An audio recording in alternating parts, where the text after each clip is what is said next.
उत्तराखंड की सरकार पूरी तरह से कानून व्यवस्था से लेकर के महिला सुरक्षा से लेकर हर मुद्दे पर विफल हो चुकी है। ये इस्लामिक मुल्क नहीं है, ये उनको समझना होगा। और अगर वो इस्लामिक मुल्क की कल्पना कर रहे हैं तो उन्हें जाना चाहिए किसी इस्लामिक मुल्क में ना।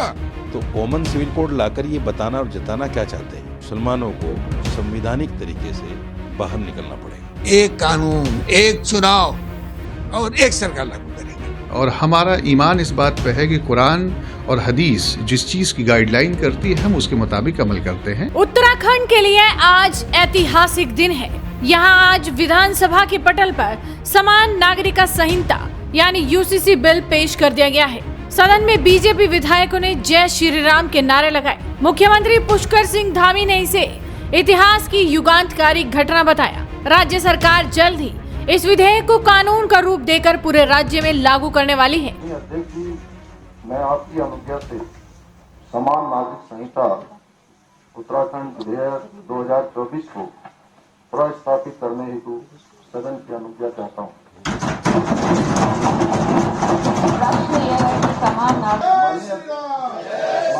माननीय अध्यक्ष जी, मैं आपकी अनुज्ञा से समान नागरिक संहिता उत्तराखंड विधेयक 2024 को प्रस्तावित करता हूँ।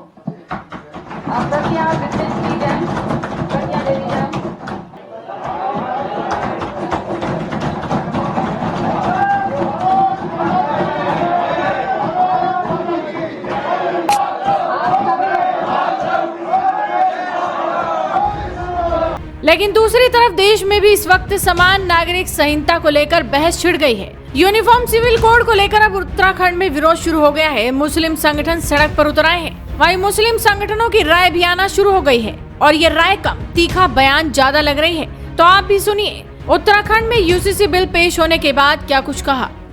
मैं ये समझता हूँ कि जहाँ तक इस कानून या इस एक्ट का सवाल है, जब इसका मसौदा और इसका ड्राफ्ट हम लोगों के सामने आएगा तो अपनी लीगल टीम उसको स्टडी करेगी और उसके बाद फर्दर कोर्स ऑफ एक्शन तय किया जाएगा। इसका मतलब है उन लोगों का जो उनका मकसद है सिर्फ अल्पसंख्यकों को, Muslims, Christians, Buddhist, Jains and Sikhs, अल्पसंख्यकों के खिलाफ उन लोगों ने एक दबाव पैदा करने के लिए कानून ला रहे हैं और उनका मकसद साफ नहीं है। उनका मकसद सिर्फ वोट बैंक का पॉलिटिक्स है।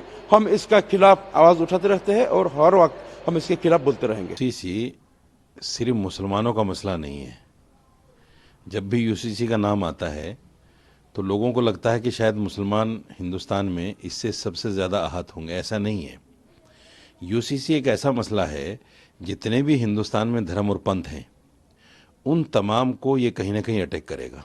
तो कॉमन सिविल कोड लाकर ये बताना और जताना क्या चाहते हैं, मैं आपके चैनल के माध्यम से मुसलमानों से एक अपील ज़रूर करना चाहूँगा और वो अपील ये है कि अब मुसलमानों को संवैधानिक तरीके से बाहर निकलना पड़ेगा। हम सड़कों पे आए, जैसे किसान आए, किसानों ने 1.5 साल संघर्ष किया, तीनों बिल वापस हो गए, कुर्बानी देनी पड़ी। मुसलमानों को भी कुर्बानी देनी पड़ेगी। एक कानून, एक चुनाव और एक सरकार लागू करेंगे। ये सरकार ये नहीं सोचती है कि नारा तो ठीक लगता है लेकिन भारत जैसे विविधताओं के देश के लिए ये उपयुक्त नहीं है।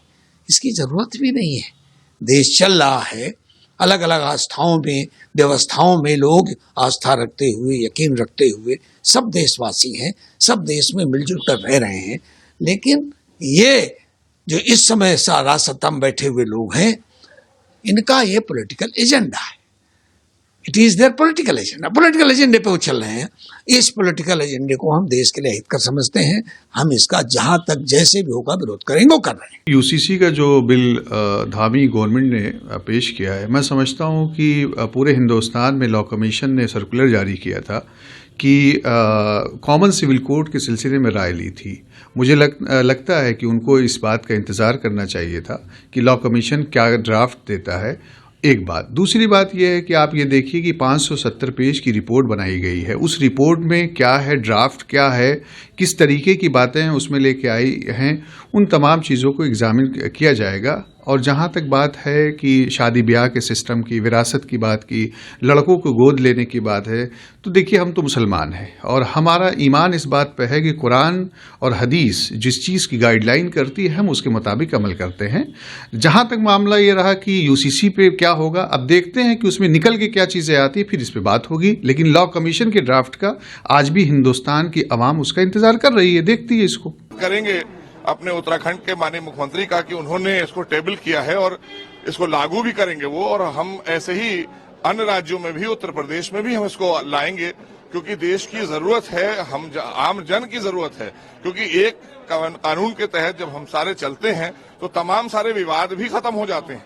बहुत सारे विवाद जो उत्पन्न रहते हैं वो, अगर एक देश एक कानून नहीं होता है तो इस वजह से तमाम सी चीजें निकल कर आती हैं। इसमें तमाम चीजों को अलग भी रखा गया है, ऐसा नहीं कि सारी चीजों को समायोजित किया गया है, लेकिन जो कानून आपके लिए है वही मेरे लिए है, वही इनके लिए है। तो देश के हित में, प्रदेश के हितों में और खासकर देश हित में यूसीसी बहुत जरूरी है। पहली चीज, जब उस चीज को उससे बाहर रखा गया है, आप अपना करिए ना, आपको मना किसने किया है, लेकिन कानून जो देश का कहेगा उसके तहत करिए। तो उसके तहत करने में किसी को क्या परेशानी है? अगर उनको इतनी परेशानी है तो मुझे लगता है कि असदुद्दीन ओवैसी जैसे लोग जो आप हमारे सदन में बैठकर मुसलमानों को गुमराह करने का काम करते हैं, ये इस्लामिक मुल्क नहीं है, ये उनको समझना होगा। और अगर वो इस्लामिक मुल्क की कल्पना कर रहे हैं तो उन्हें जाना चाहिए किसी इस्लामिक मुल्क में ना, वहां इस तरह का कोई कानून नहीं मिलेगा। यहाँ तो देश हित में एक कानून बनेगा और सब लोगों को उसकी ही अम्ब्रेला के नीचे रहना होगा। तो ये कोई बड़ी बात, बिला वजह की बातें करना, सदन के अंदर लोगों को गुमराह करना, अपनी राजनीतिक रोटी सेकने के लिए, अपने दल के लिए ये सब बातें वो करते हैं, कभी लोगों के लिए तो चिंता करते नहीं है। आदरणीय मोदी सरकार ने जो चिंताएं की हैं, जो योगी सरकार ने की हैं, ये अपराधी जो मारे गए उसमें भी वो ये ढूंढते हैं, जो अपराधियों को जेल भेजा गया उसमें भी ढूंढते हैं कि ये एक समुदाय विशेष के हैं। इसीलिए ये कानून बन रहा है कि सबके लिए एक कानून होगा, तब वो नहीं बोल पाएंगे कि समुदाय विशेष के हैं या जाति विशेष। देखिए, भारतीय जनता पार्टी की राज्य सरकारों के पास भी गिनाने के लिए काम के तौर पर कुछ भी नहीं है। उत्तराखंड की सरकार पूरी तरह से कानून व्यवस्था से लेकर के महिला सुरक्षा से लेकर हर मुद्दे पर विफल हो चुकी है। तो पुष्कर धामी जी के पास और कोई तरीका बचा नहीं है लोकसभा चुनाव में जाने के लिए। यूसीसी का प्रोपेगेंडा खड़ा करना, इस देश में अलग अलग रंग के फूल हैं, अलग अलग रंग के फूलों की महत्ता है। आप पूरे देश को एक रंग में रंग देना चाहते हैं, ये कहीं से भी भारत जैसे विविधता वाले देश के लिए अच्छा नहीं है। लेकिन चूंकि पूरी तरह विफल है, अंकिता भंडारी को आज तक इंसाफ नहीं मिला है। उत्तराखंड में आज भी लोगों के पास रोजगार, अग्निवीर योजना को लेकर के युवाओं में गुस्सा, इस सारे मुद्दे पर घिरी हुई उत्तराखंड की सरकार के पास और कुछ नहीं है। ये तरीका भी आजमा के देख लें, लेकिन लोकसभा चुनाव में उत्तराखंड में भारतीय जनता पार्टी बुरी तरह हारेगी।